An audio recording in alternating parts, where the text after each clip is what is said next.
of the business plan, you'll actually see that, because some of you will sit back and go, oh my God, I don't do that.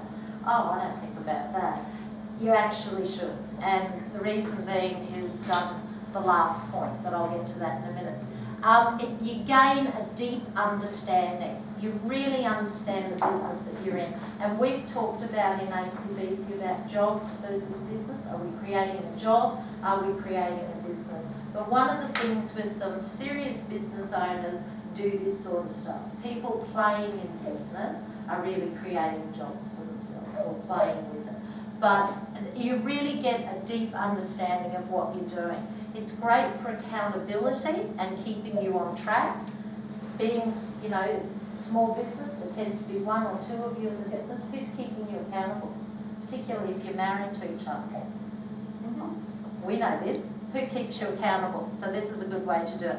Practicality versus reality. We're all passionate about our business ideas.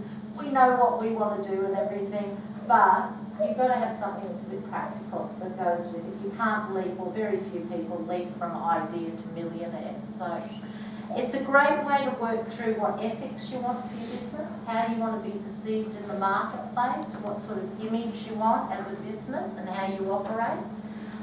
It's a great way to know your message. We talk about our elevator pitches.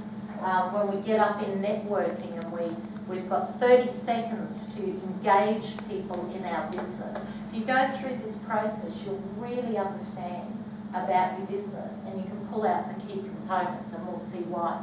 Benchmarking. If you review every year, you'll start to get data on the performance of your business. You'll know your trends, you'll know the influences on your business and things like that, and that's invaluable. If you need to borrow money, banks won't lend you money without a business plan, and a really robust business plan. So if you're ever looking at finance for big finance for bits and pieces, then you'll need the business plan.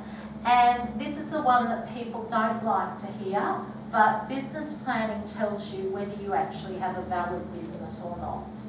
And that's a really tricky one, because people can be very, very wedded to their business idea, but when they go through the business plan, they find they'll never make a living out of it. It just won't fly, and that's a good thing.